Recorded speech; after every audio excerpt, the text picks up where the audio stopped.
देश में cyber crime के मामले बढ़ते जा रहे हैं। साइबर ठग लोगों को नए नए तरीके से ठगी का शिकार बनाते हैं, गुमराह करते हैं, धमकियां देते हैं, उनसे पैसे ऐंठते हैं। कभी किसी कंपनी का कर्मचारी बनकर आपको ऑफर देते हैं तो कभी पुलिस अधिकारी बनकर आपके परिवार को फंसाने की धमकी देते हैं और तो और कभी तो ये आपके ही दोस्त या रिश्तेदार बनकर चूना लगा देते हैं। इनसे निपटने के लिए अब सरकार ने बड़ा एक्शन लिया है और गृह मंत्रालय ने डिजिटल अरेस्ट को लेकर कमेटी बनाई है। एमएचए इंटरनल सिक्योरिटी के सेक्रेटरी इस कमेटी को मॉनिटर कर रहे हैं। केंद्रीय गृह मंत्रालय के साइबर अपराध समन्वय केंद्र सभी राज्यों और केंद्र शासित प्रदेशों की पुलिस से संपर्क कर उन्हें समिति के बारे में जानकारी दे रहे हैं। इससे पहले डिजिटल अरेस्ट को लेकर पीएम मोदी ने मन की बात कार्यक्रम में देशवासियों को सावधान किया था। डिजिटल अरेस्ट से लोगों ने डर की वजह से अपनी मेहनत से कमाए हुए लाखों रुपए गंवा दिए। कभी भी आपको इस तरीके का कोई कॉल आए तो आपको डरना नहीं है। आपको पता होना चाहिए कोई भी जांच एजेंसी फोन कॉल या वीडियो पर इस तरह से पूछताछ कभी भी नहीं करती। अब जानते हैं कि आखिर क्या होता है ये डिजिटल अरेस्ट, जिसके जरिए ये साइबर ठग लोगों को डरा धमका कर उनसे पैसे ऐंठते हैं और उन्हें डिजिटल अरेस्ट कर लेते हैं। क्या है डिजिटल अरेस्ट? डिजिटल अरेस्ट में पीड़ित को एक फेक वीडियो कॉल आती है। ठग अपना बैकग्राउंड किसी पुलिस स्टेशन की तरह दिखाते हैं। ठग पुलिस की वर्दी पहनकर खुद को अधिकारी बताते हैं। कई बार पीड़ित के रिश्तेदार या मित्र को बताते हैं। अवैध सामान का पार्सल बताकर डराते हैं। पीड़ित को किसी अपराध में संलिप्त बताते हैं। समझौता करने या मामले को बंद करने के लिए पैसे मांगते हैं। ऐप डाउनलोड कराकर फर्जी डिजिटल फॉर्म भरवाए जाते हैं। बैंक अकाउंट सीज करने और गिरफ्तारी की धमकियां देते हैं। डमी अकाउंट बताकर उसमें पैसों का ट्रांजैक्शन कराया जाता है। देश में ये मामले दिन प्रतिदिन बढ़ रहे हैं और अलग अलग तरह से आपको डराया धमकाया जाता है।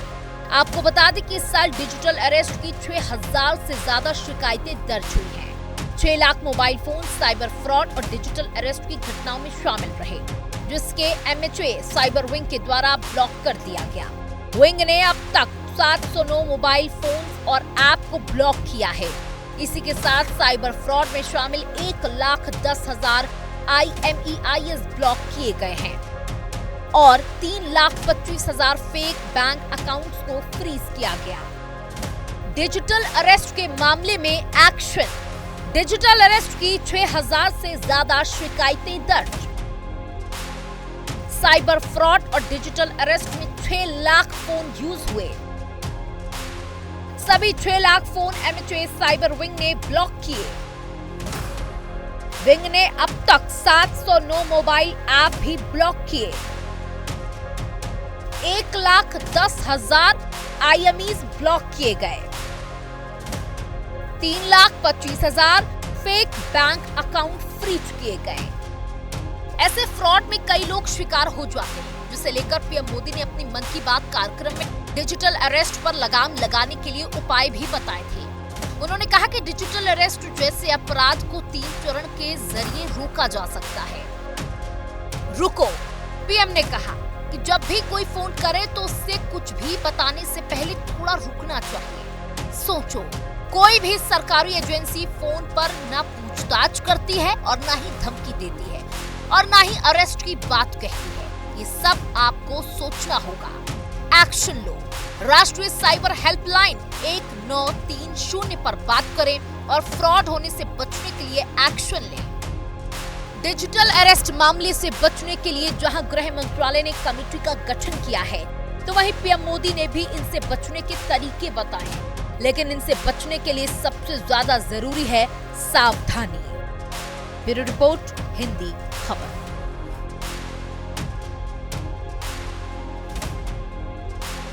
लगातार डिजिटल अरेस्टिंग के मामले बढ़ने के साथ ही अब एमएचए पूरी तरीके से सतर्क हो चुका है और जो भी डिजिटल अरेस्टिंग करेंगे उन पर सख्त एक्शन के निर्देश अब सीधे एमएचए की तरफ से दिए जा रहे हैं।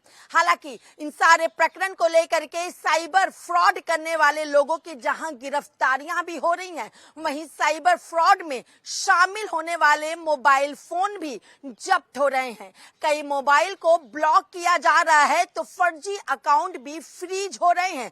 लेकिन इन सब के बीच देश के प्रधानमंत्री नरेंद्र मोदी भी लोगों को डिजिटल अरेस्टिंग को लेकर के जागरूक कर उन्हें सतर्क रहने की बात कर रहे हैं। लेकिन अब देखना होगा कि एमएचए जिस तरीके से सख्त एक्शन लेने के लिए अब तैयार है, तो अब क्या कुछ चीजें डिजिटल अरेस्टिंग के तहत देखने को मिलती है और देश में साइबर फ्रॉड के मामले पर कैसे रोक लगती है।